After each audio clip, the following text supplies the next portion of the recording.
Buenos días a todos. Es un placer integrar este panel en una región donde el desarrollo de los puertos es fundamental. En el caso de Uruguay, el Instituto Nacional de Logística nuclea puertos, aeropuertos, aduana, economía, exportadores, agentes de carga, cámaras de comercio, despachantes de aduana, y en una organización formal que tiene 7 años desde su creación, tenemos conformada una alianza con BUCE, con la aduana, para poder implementar lo que es un puerto inteligente, un aeropuerto inteligente, y en ese marco vamos a estar dando inicio a este panel y luego una serie de preguntas y debates que nos tienen que conducir a que realmente se implementen los sistemas comunitarios y se dé un paso más a lo que son las ventanillas del comercio exterior de cada país, porque necesitamos ampliar nuestro hinterland, necesitamos facilitar el comercio, y en esa línea le voy a dar la palabra a Jean, que tiene mucha experiencia en implementación y creo que nos va a hacer un aporte muy importante para el seminario. Nos están faltando equipos a ellos de traducción. Para traducción. Le pido un equipito de traducción para que pueda el profesor conocer la ponencia de Jan, y ya damos inicio al panel. Okay. Muchísimas gracias, Ana. En primer lugar, a mí me gustaría empezar con algunas palabras en español para agradecer a los organizadores de Montevideo para la excelencia del evento, y yo quiero añadir muchísimas gracias a Krista y todos los miembros de la Banca Interamericana de Desarrollo para su invitación. Pero si no le molesta, yo voy a seguir en inglés, es mejor, para disfrutar algunas reflexiones sobre las oportunidades de las nuevas tecnologías como el Internet of Things para el futuro de nuestros puertos. Smarter, greener, and safer. Port Authority and the Internet of Things. That's going to be the topic I would tackle with you in 15 minutes.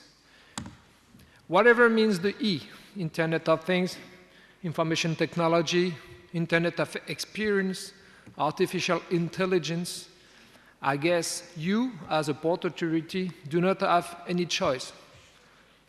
You have any choice because you are a pawn into the global value chain, actually, because you have to survive into an oligopolism structure of the market.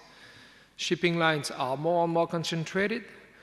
Global port terminal operators are, same story, concentrate themselves.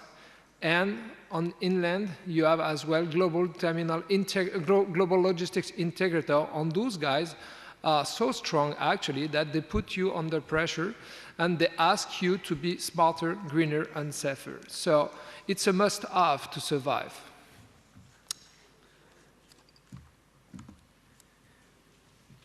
And you don't have the choice because the global market wants to, and your client and customers too. We are actually into a smart global value chain. I've been 2 days ago with a really important shipper in France, and he shared with us his own experience by saying that I do not have any choice of being smarter because my buyers are smarter, my distributors are smarter, and I have to pay attention to the logistics integrator who wants to be smarter and smarter. So Port Authority, I do believe, and I strongly recommend that port authorities are becoming more and more smart global value chain master of ceremony. What does it mean? It means that along with the customs, phytosanitary services, revenue department, your own government, you have a tremendous business and revenues opportunities by being or turning smarter. I do not say that you were not intelligent before, but you have to be more intelligent today and tomorrow because the e-commerce has changed practices, because the final consumers' expectations are as well changing very fast. They want to have more for less. They want to pay less to have more. So being a first mover means that probably the Port Authority would be in a position to win the pot. And I would show you some example on a very pragmatic way in Western Europe. In Western Europe, our ports are competing each other for proving that they are smarter than the neighbor port. As it has been perfectly presented by my friend Richard Morton and my colleague from the Fundación Valencia Port, we are in an ecosystem. Where is the value? The value is in the data.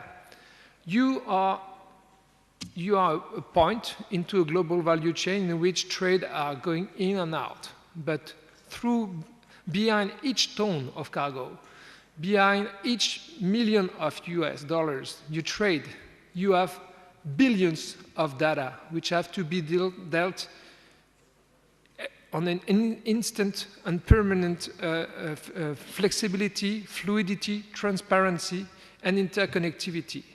So I guess, and I do believe, the Internet of Things is one probably answer to enhance your interconnectivity, to improve your flexibility, to sell your transparency, to attract business by providing fluidity, and by the way, by creating a global value chain very efficient. It's not me, it's the expert. I'm not an expert. I am here just to sharing experiences I've seen in Europe, but serious people are advocating to see port doing quite much more than they are proposing now. We are in a very conservative world. When we talk about port authorities, we're still working too much in silos. As Dwayne Powell explained, we have to open our minds to work all together.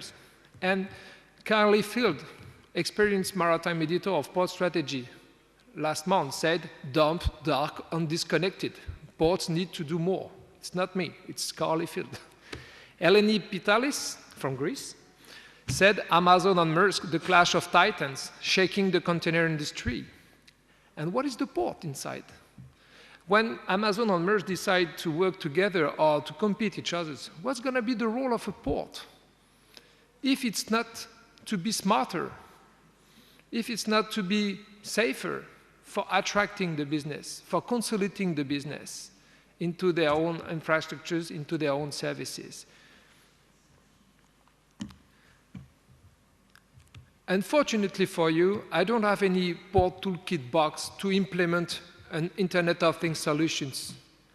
I don't have any custom-paste solutions to propose to you today. I just have, and that's my feeling, some advices or maybe some recommendation, I would say. First, you as a port authorities, as policymakers, you have to be aware of consciousness. What does really mean Internet of Things? What are the benefits of promoting blockchain in my country?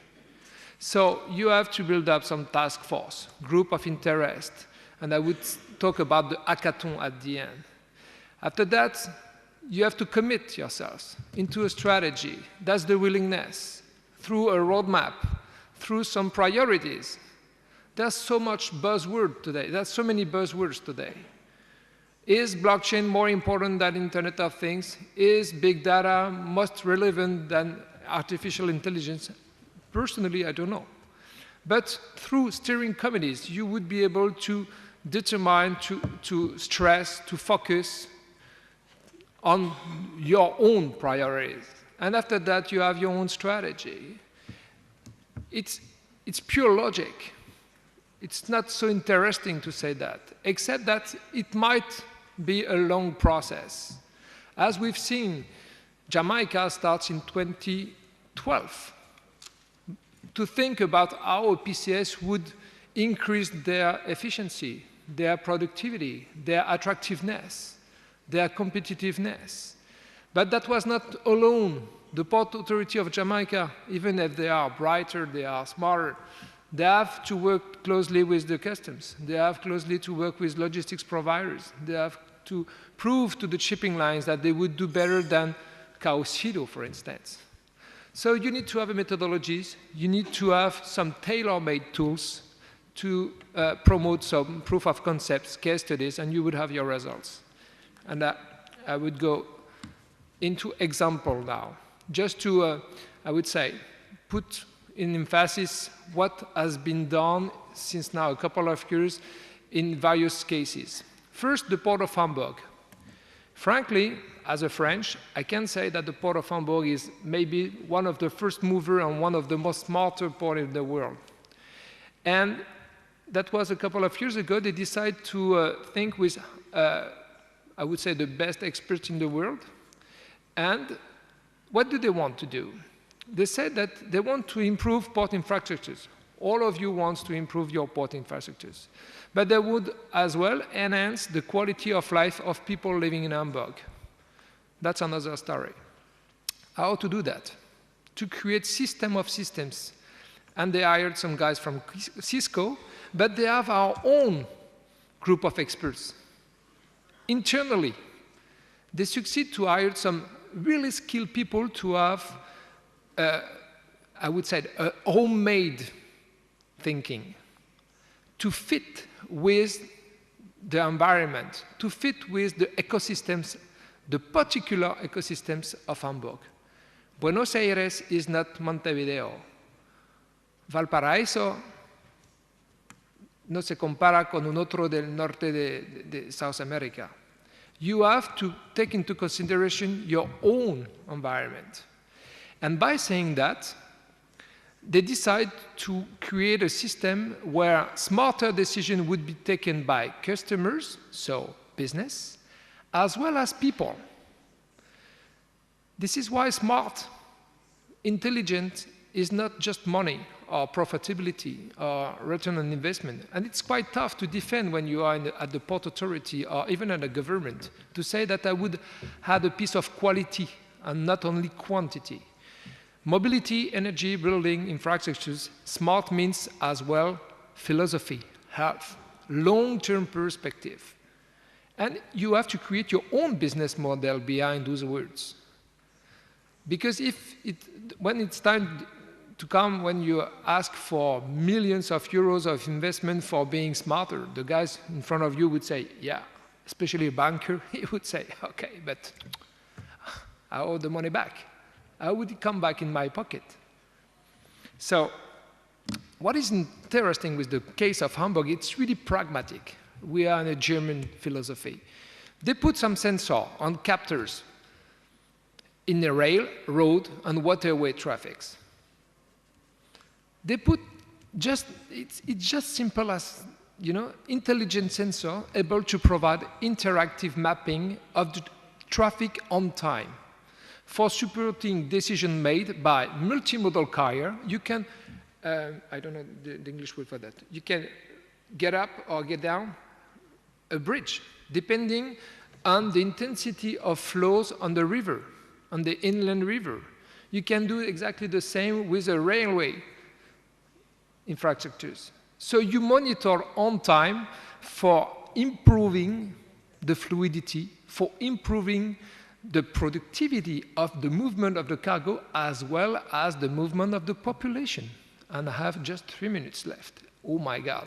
Anyway, is it 3 or 30? No, that's 3 minutes. So smart does not only mean IT in that way.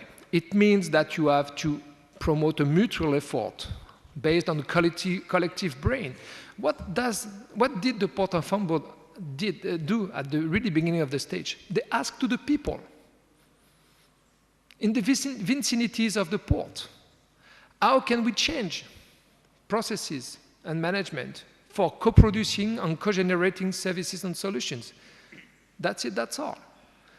And without Internet of Things, you would not be able to connect all those devices in which you can deal with the data on time.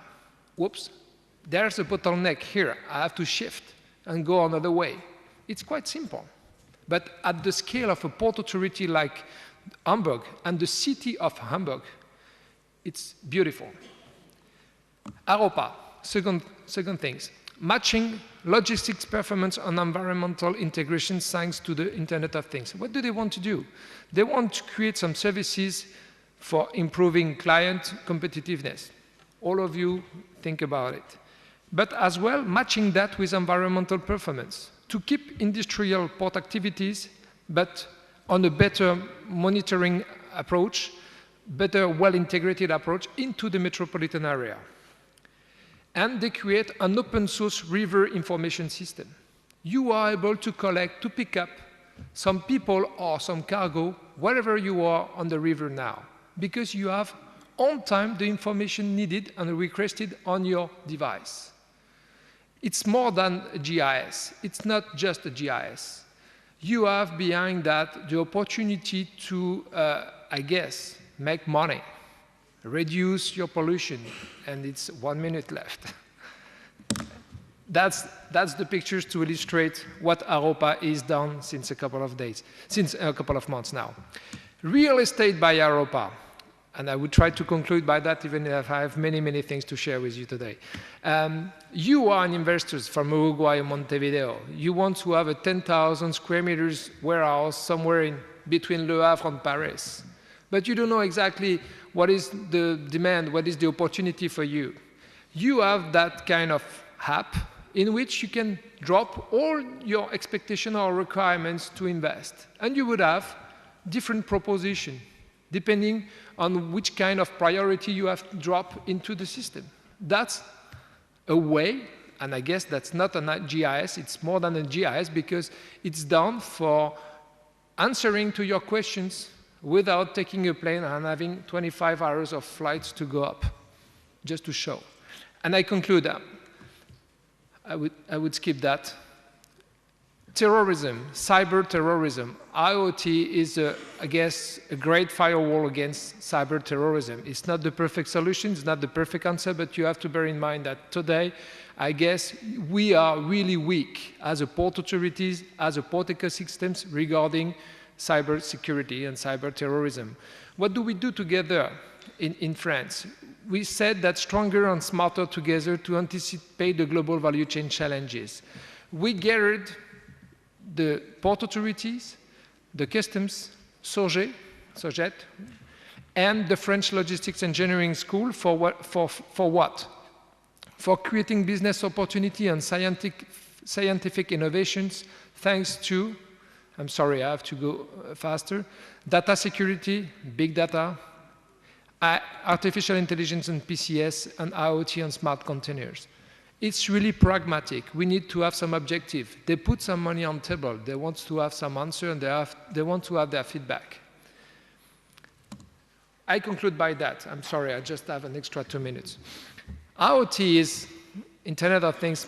You can match that with security, with green, with energy, with people, with business, with anticipation. There's no one single IoT. And about you, I know that many countries are as well from the Caribbean area, and we have shared with Krista during the coffee break. What's going to be tomorrow in the cruising industry? I will share with you just an insight. I've been 2 days ago with the CEO of MSC Cruise, and you know what? He said one thing. He said, tomorrow, I probably build up my own island in the Caribbean for skip port authorities, for skip countries which are not able to provide the services I need. It's scary. It's really scary. And he would do that because he is able to integrate digital modeling, virtual reality, smart production systems, and connectivity. I just want to be optimistic. Information technology is a huge opportunity you have to tackle as a port authority, as well as a government, as well as producers of policies. But you have to bear in mind that it's today, it's not tomorrow. Thank you so much. Das gracias a todas y todos.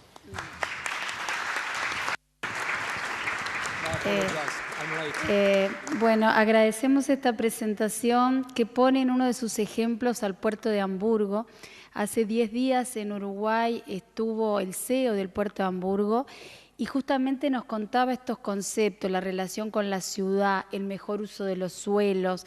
Es muy importante para los puertos que están rodeados por la ciudad hacer un uso inteligente a través de los sistemas de información, de la coordinación de los camiones, de la medio ambiente y un tema de capacitación y formación. Hoy preguntaban cómo ir transitando y creo que en la próxima ponencia de Georgios vamos a escuchar conceptos teóricos, culturales, porque ser smart, ser inteligente, implica tener visión y capacitación de la gente. Te damos la palabra.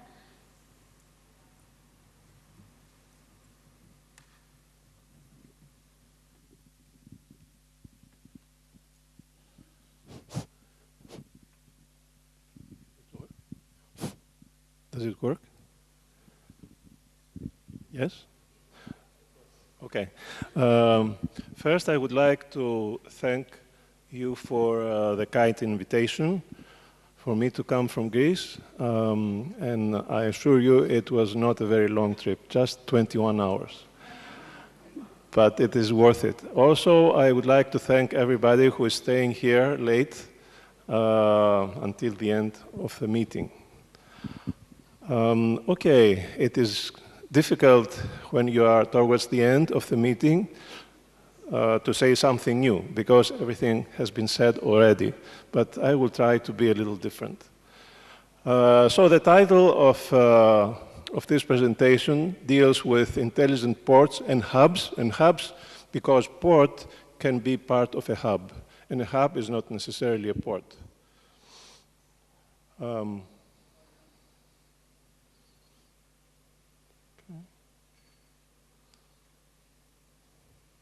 Okay, I think I got it. So our goal today is to see how we can work to help and familiarize the regional stakeholders with new approaches to intelligent port operations, and that means including integrated management strategies and including ways to incorporate artificial intelligence tools, and finally get some conclusions about how can the ports in the area start laying the groundwork for the future.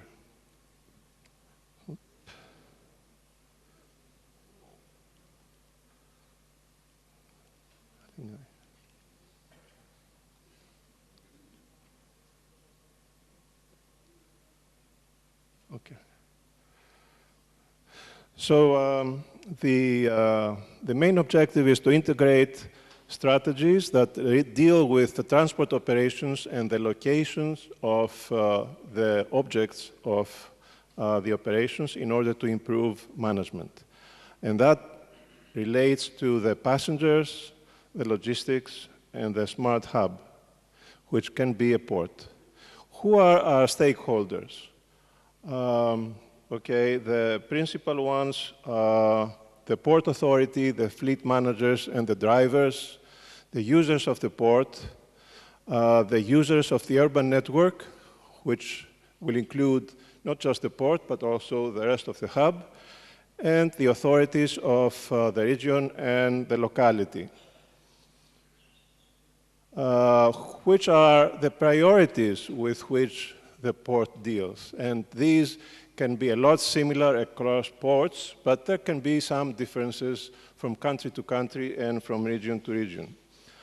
For us, at least in South Europe, primary priority is information. If you have information, then you control everything.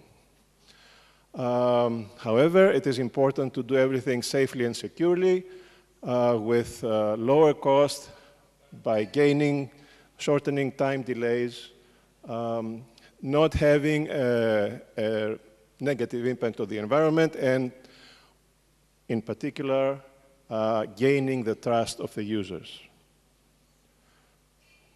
Some of the components, because we can't deal with them all, as we say, the information, safety, security, detection is important, locating vehicles, conserving the utilities, and including in the process an automatic way to have risk management updated as you go, not at the end.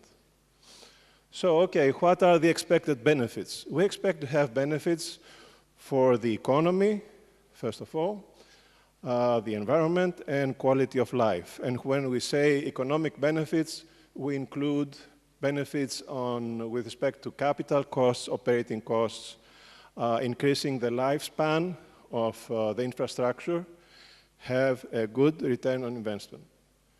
When we talk about the environment, we mean sustainability, conservation of energy, and including the characteristics that make our system part of a green grid using a life cycle costing analysis. And when we talk about quality of life, we mean about, we're talking about transparency, security and comfort for the users, and empowering the users, empowering the people. Okay, so now we're talking about the individual vertical elements, some of which we introduced in the beginning. With respect to intelligent information, what we mean is that we have to cover ways that we can inform the user about the travel time to reach the port, about waiting time, about sudden changes in schedules where the ship could really fly away. Okay.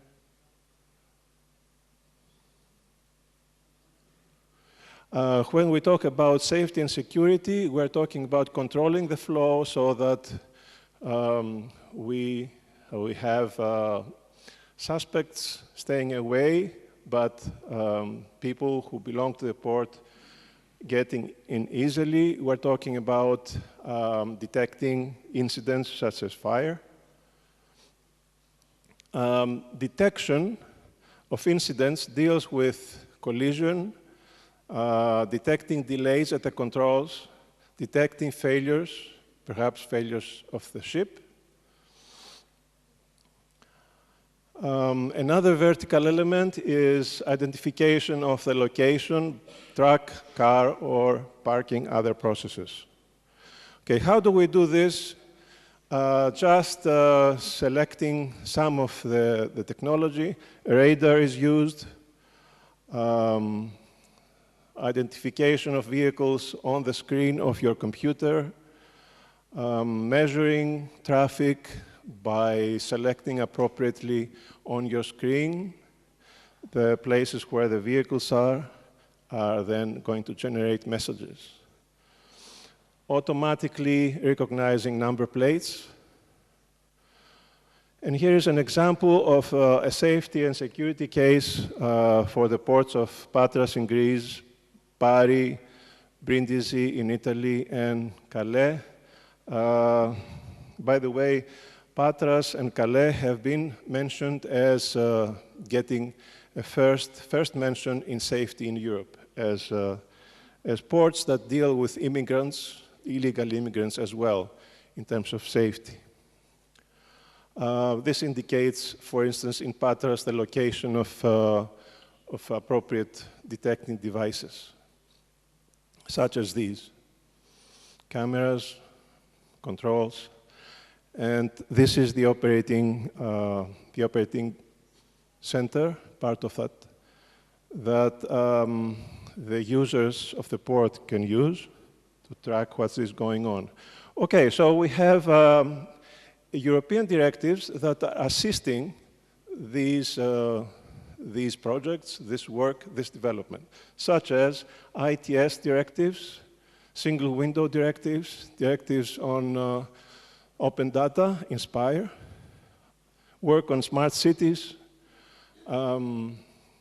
suggestions on the trans-European networks, who can belong to that, corridors, who can belong to corridors, interstates, and recently mega regions in Europe. Example of such projects where we have been involved, in case you encounter these, Crocodile, Prodromos, Gift, Easy Way, deal with single windows, single access points, information centers, dynamic travel patterns that are stored and then used in order to improve services for users.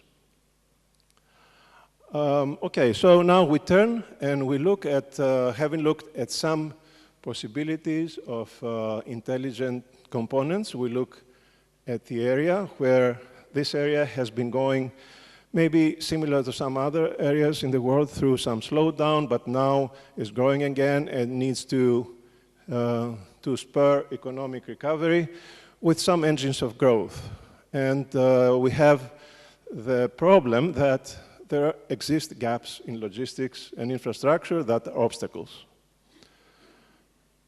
So one suggestion is that what the area has to do is to increase actions that build resilience to the shocks that are encountered, whether they can be economic, natural, or social, and actions that increase transparency, accountability, interoperability, and that are acting counter-cyclically to the rest of the economy. What is the key? It is proposed that the key is investing in intelligent technology, intelligent education, and intelligent people, particularly the poor, because that will allow all to contribute and benefit from the coming economic growth. Specifically, intelligent transport and port infrastructure can be effective because it connects people to jobs and markets, enables the supply of goods and services, and allows people to generate solutions. So we're talking about a number of intelligent components of a system, and there has been a lot of work until now in improving each of these. So there has been a lot of work vertically, if you like, in improving services, such as the ones we've mentioned, information, safety, and so on. There has been a lot of work in individual ports, and there is work ongoing in identifying and improving critical corridors in whole continents, such as Europe, North America, and now South. What has been lacking is talking to each other, and that can mean talking between services, talking between ports, and talking between points in corridors. This is the difficult part, that is moving from vertical to horizontal. This is the challenge. Now, what we can see is that port community systems, or if you like, hub community systems, thank you, can begin to play this role, and single windows can begin to play the access role for using these systems, the horizontal systems. Therefore, now coming to the end, we have identified elements that can be used to improve our systems using intelligent technologies, but these elements have been used so far vertically. So we have identified the need to make these vertical systems talk to each other horizontally. And now we are working, both in Patras and elsewhere in Europe, in identifying specific indicators that can be shared with technologists and politicians so that they can identify in advance whether their system, their port, the region is developing. So number one question in these indicators is an index indicator for engagement. We propose that the first question is, are our people engaged? Second question is, are the systems sustainable? Because if they are not, there is no meaning in making them intelligent. And finally, how can we identify whether our port or hub is intelligent? Therefore, we propose that the roadmap to development is going through these steps: engagement, sustainability, intelligence. And I thank you.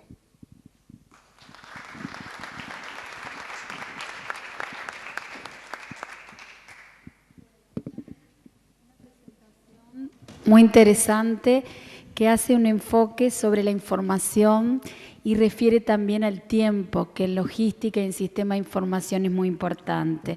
La infraestructura va con la infraestructura, con la infoestructura, y creo que en esta ponencia nosotros pudimos ver aspectos esenciales que no solo tienen que ver con el comercio exterior o la información que tiene la ventanilla única, sino la necesidad del transporte, del multimodalismo. Los puertos hoy reciben ferrocarriles, reciben un número muy importante de camiones, los barcos se cruzan en los canales, y en esa línea de trabajo que nos plantearan, creo que tenemos que seguir estudiando cómo ser inteligentes, como decía la presentación. Ahora, tocando un tema de sustentabilidad que está asociado al concepto de puerto inteligente, vamos a darle la palabra a Alejandro para que nos haga su ponencia. Le damos el micrófono.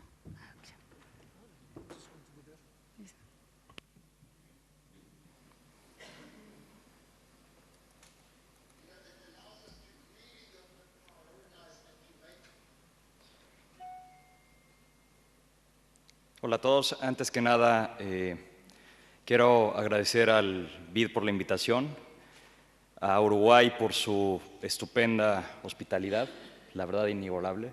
Muchas gracias.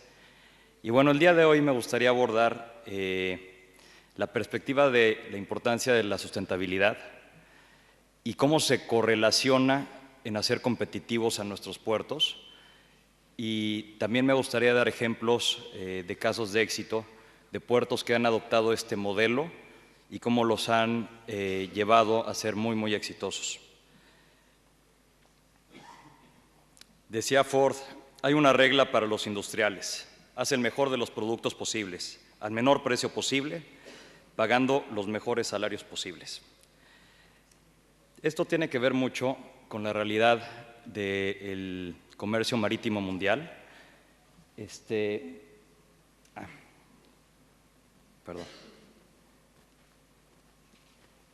Tiene mucho que ver con el comercio marítimo mundial.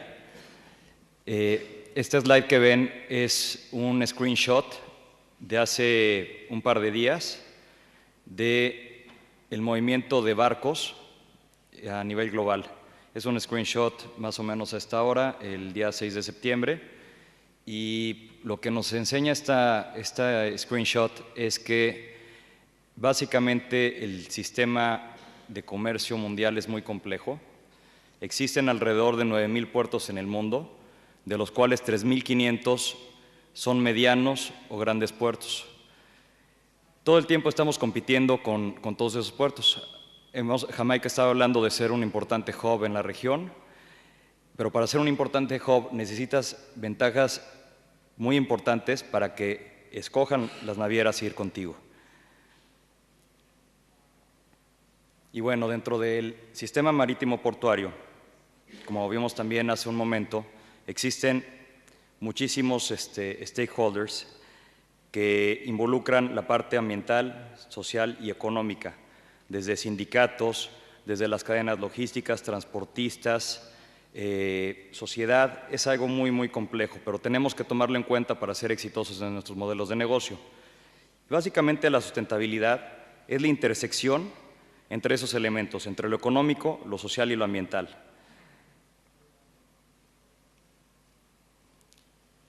HAIFA, la terminal de contenedores. HAIFA se convirtió hace unos años en el puerto número 4 más eficiente en el mundo. Pongo el ejemplo de HAIFA porque es un puerto pequeño, no muchas veces hablamos de él, pero hizo algo muy relevante para convertirse en uno de los puertos más competitivos. Se enfocó mucho en la tecnología y implementó el Terminal Operating System y el Navis.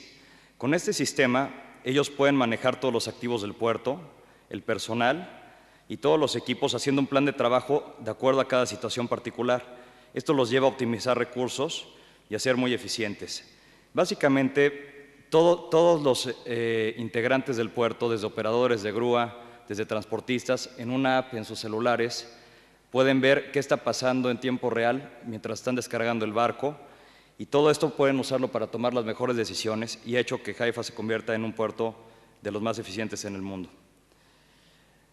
Tenemos también el ejemplo de Vancouver con su proyecto de Global Container Terminals, de On-Dock Rail Yards, que consiste en hacer el patio de vías de tren más grande en Norteamérica. Con este diseño, en el mismo espacio que tienen actualmente, van a manejar 1.9 millones de TEUs en ese mismo espacio. Compraron grúas eléctricas de última generación que permiten la carga de contenedores con controles de eficiencia en la iluminación con LED y sin ninguna emisión de CO2 o NOx o partículas suspendidas. Con esto se evitarán riesgos de trabajo y también, obviamente, la eficiencia significativamente. ¿Por qué es muy importante el tema de sustentabilidad y de lograr estas metas de reducción de emisiones? Tenemos el ejemplo de Irma en este momento, camino a Florida.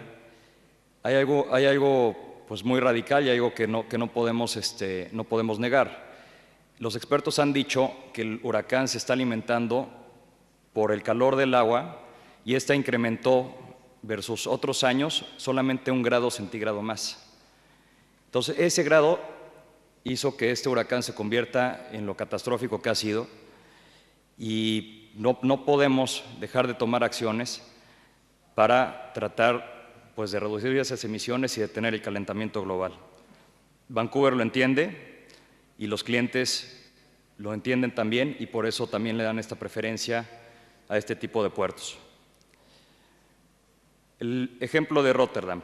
Rotterdam, que también es un puerto que se ha basado en el modelo de Smart Port, ha integrado los diferentes sistemas de información para tomar las mejores decisiones, ser más eficientes en la reducción de emisiones y también han hecho algo muy importante, tener la disponibilidad inmediata para recepción de desechos. Este es un tema muy importante. El convenio Marpol, que regula la contaminación de los mares, pide que los puertos tengan sistemas o empresas terceras para manejar sus residuos y de esa manera evitar que esas embarcaciones contaminen los mares. De esta manera, Rotterdam tiene un sistema obligatorio que se utiliza en toda Europa para que los barcos paguen dentro de sus cuotas portuarias un fee y ese fee cubre el manejo de los residuos. Entonces, todo esto ha hecho que Rotterdam también cumpla con este modelo de sustentabilidad de manera muy importante.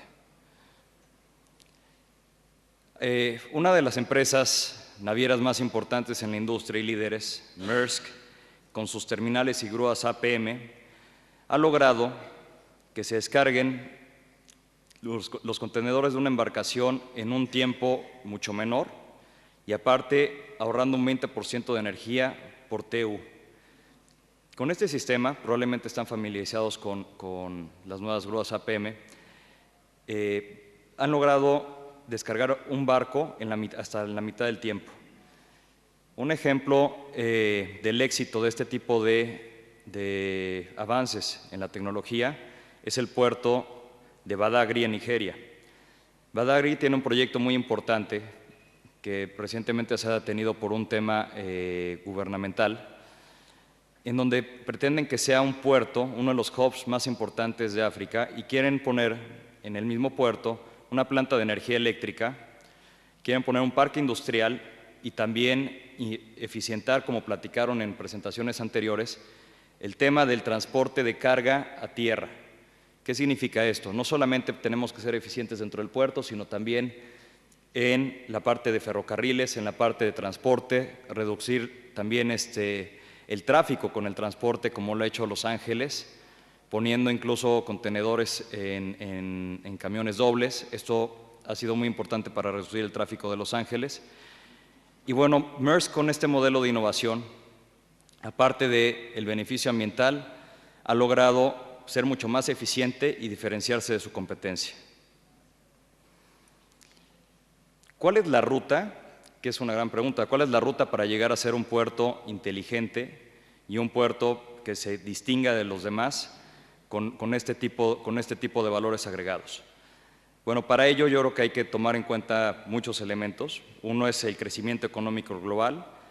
Estamos hablando de si somos países desarrollados, emergentes, en vías de desarrollo, oferta y demanda, balanzas comerciales, commodities, los buques, con qué puertos competimos, qué tecnologías tienen esos puertos, qué servicios portuarios tienen los puertos con los que competimos, cuáles son los factores geopolíticos de la región, los sociales, las leyes y regulaciones. Todo esto es muy importante para hacer nuestro modelo y hacer una ruta que nos lleve a ser un puerto inteligente. También la competencia, hacer un benchmark, hay sobreoferta, hay escasez, qué alternativas tenemos, qué innovación en tecnologías podemos implementar, como en el caso de las terminales APM de Maersk, y qué inversión necesitamos para ello. También las alianzas público-privadas son algo muy importante, son una gran herramienta, pero para ello necesitamos certidumbre jurídica en cada país.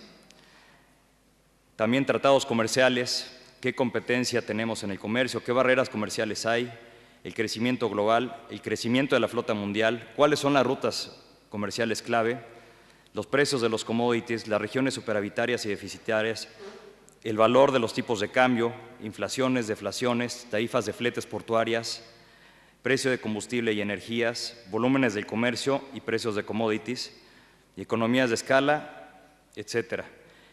Todos estos elementos los tenemos que tomar en cuenta para trazar nuestra ruta y nuestra estrategia para ser un puerto competitivo.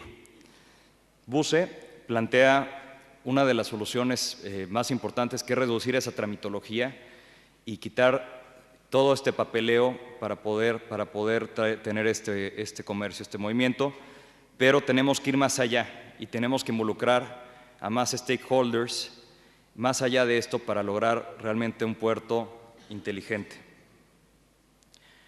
También tenemos que preguntarnos, de acuerdo a nuestra misión y visión y valores, ¿cuál es la perspectiva financiera? ¿Qué recursos vamos a aplicar ahí? La perspectiva de los clientes, ¿qué están buscando los clientes?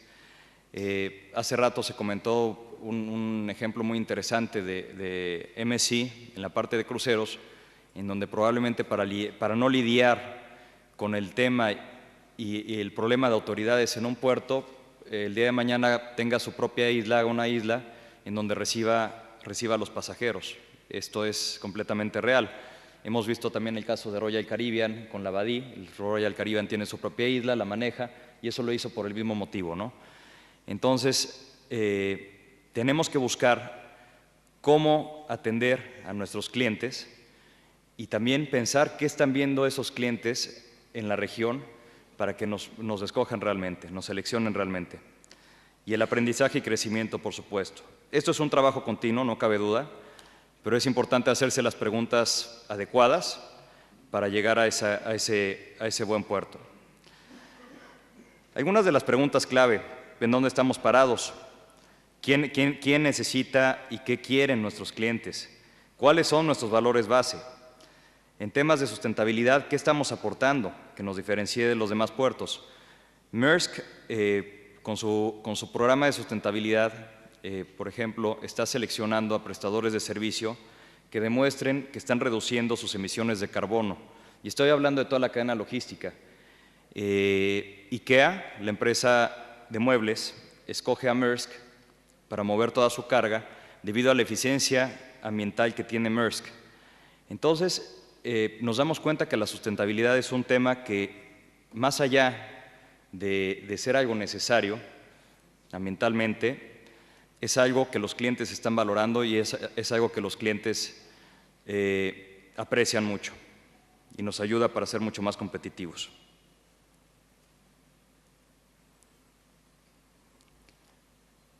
Finalmente, como comentábamos hace rato, en el Big Data podemos tener la mayor cantidad de datos posibles, seleccionar los datos más importantes que tenemos a la mano y analizarlos para tomar las mejores decisiones.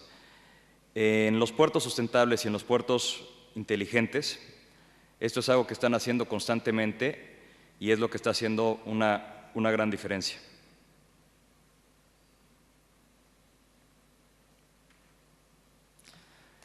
El mar, el gran unificador, es la única esperanza del hombre. Ahora, como nunca antes, la vieja frase tiene un significado literal. Estamos todos en el mismo barco. Muchas gracias.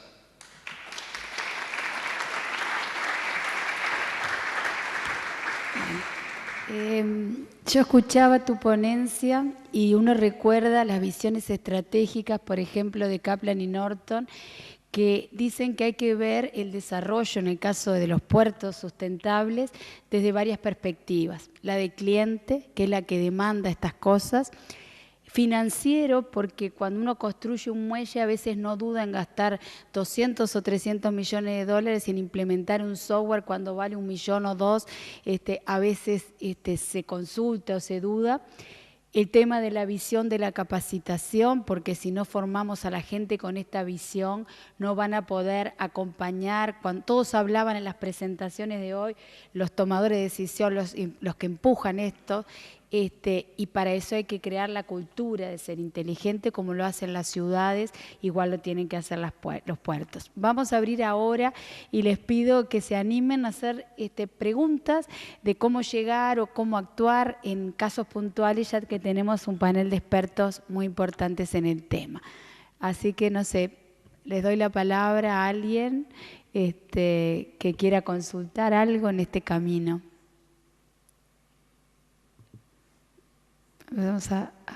Si no, vamos preguntando nosotros, así se rompe el hielo.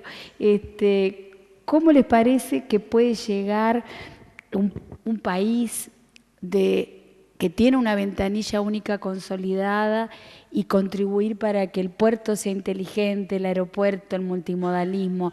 ¿Qué acciones habría que tomar para que todos nuestros países lleguen a tener funcionando estos sistemas como los modelos que vimos? ¿Empezás tú?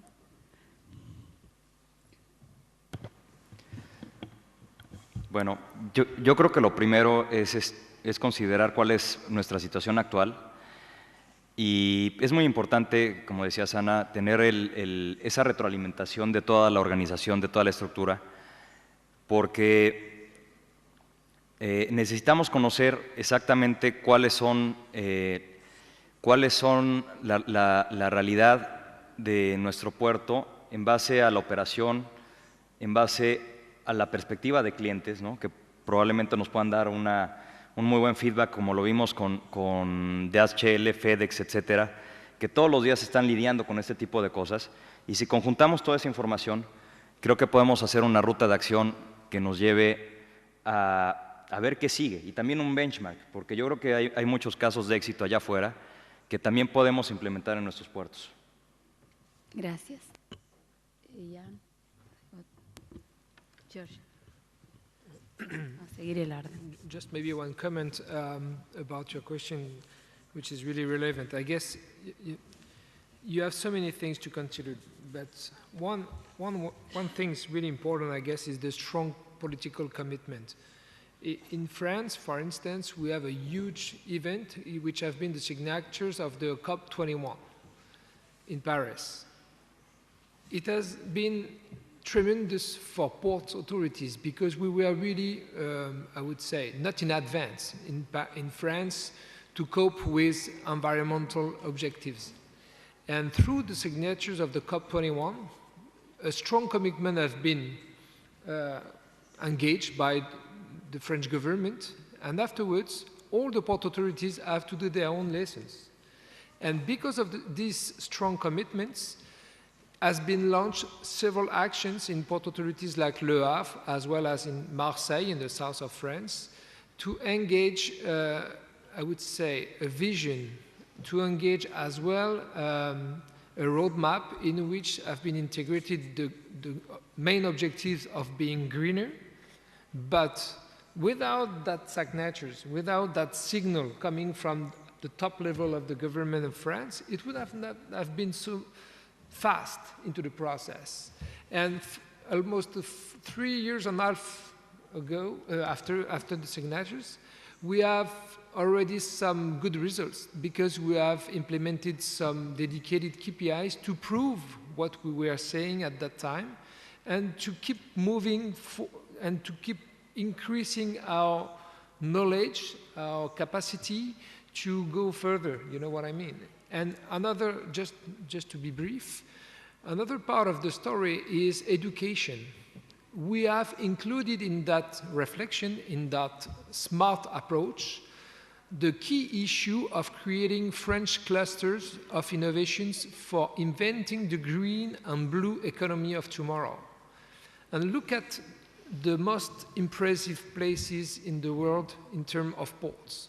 Shanghai, Singapore, Rotterdam, they have the most advanced, the most, I would say, intelligent clusters by gathering all the research and development as it has been done in the Silicon Valley 25 years ago. So we have maybe to think about how to gather the energy, the knowledge, the skilled people into one places and have a real map in which they have to think about it with clear objectives, with a calendar, and you have to deliver. That's it. And that's actually the path in which we are in France. And believe me, it's not so easy to do, especially in France. I guess it might be easier in some countries today in front of me. Gracias. George. Okay.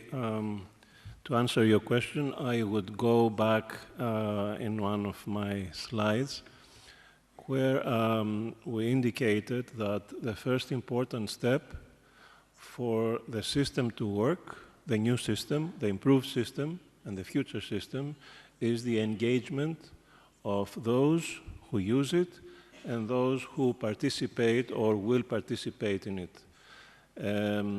If these users are well trained, then this engagement will be most effective.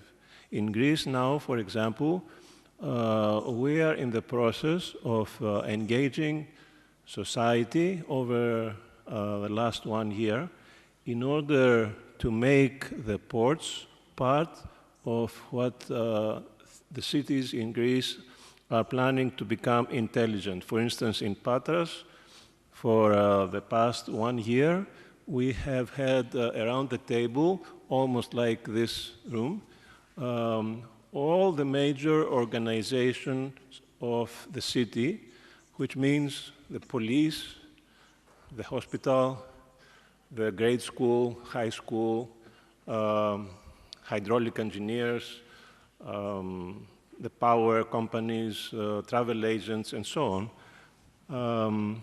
They have been sitting around the table for 1 year, and as a result, this December, during our Smart Cities conference, we hope to present a strategy for the future,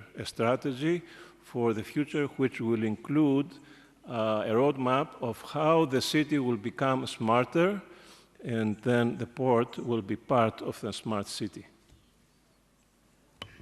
Bueno, si no hay consultas, estamos dando por favor, sí. Many thanks to our panelists. My question is regarding the impact of automation and adoption of technology on ports, which are often labor intensive.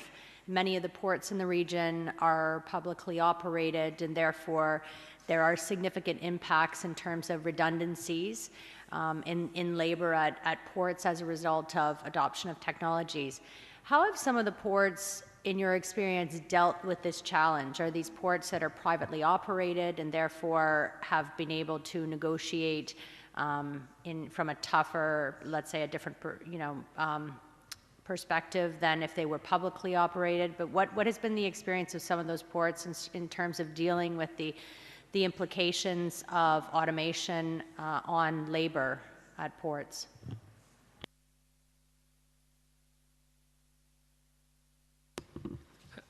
I do believe that one of the first experiences has been a tremendous success in the port of Rotterdam. We have now 25 years of experience of automation. And without a clever dialogue between labor forces, port operators, the port authority, the city of Rotterdam, as the professor said prior, you have to put all the people around the same table to discuss about what would mean an automated terminal. Less people on it, or different kind of jobs, more skilled people, more well-paid, I don't know if it's correct in English, but well-paid, with a program of training for the next generation. The case of Rotterdam is huge, because 25 years ago, they were really first mover in that spirit, in that mindset. Nobody believed at that time that they would succeed. they would face strikes, they would face stuff like that. It has not been the case. And actually, you have the same story in the Middle East. Some new greenfield project, of course, with injection of billions of dollars by rich government, it's quite much easier, I guess. But they truly believe that tomorrow, an automated terminal would not be a choice. That would be a priority. That would be a mandate solution. So, as Richard said, you know, in conservative environment, in Marseille, we have 26 centuries of strike. When you decide to implement something automated in Marseille, you have to convince people who work there for generations. So you have to turn their minds to go from no way to maybe to let's go, let's start, or let's experience. You know what I mean? So I guess we cannot go against, you know, navies, for instance, because they do a tremendous job for improving efficiency, for improving security. We are in an environment in which people are dying sometimes by moving a container. So they advocate for safety and security for automation. And I strongly believe that, of course, we would still need to have some labor forces, but skilled, trained for integrating the opportunity of IT of today and tomorrow. Preguntábamos al CEO de Hamburgo justamente la relación con la fuerza laboral y el diálogo, como se decía, es muy importante, no para el trabajador que ingresa a los puertos que ya está incorporando tecnología, otra forma de pensar, pero un conductor de grúa que pasa a manejar la grúa desde una oficina con un joystick, ese trabajador tiene que ir comprendiendo que va cambiando el sistema, no su salario, porque hay que mantener las retribuciones, porque es parte de las negociaciones de los nuevos sistemas. Pero creo que todo proceso de cambio y en las conclusiones que vamos llevando al cierre pasan por Big Data, sistema de información, capacitación, diálogo, y de la misma forma que la ventanilla única une el comercio exterior, también el desafío es unir la información del comercio exterior con la información de los medios y los modos de transporte. Ahí es donde todos nos convertiremos en países, puertos y ciudadanos inteligentes. Muchas gracias a los panelistas por su aporte y quedamos luego a la orden. Muchas gracias.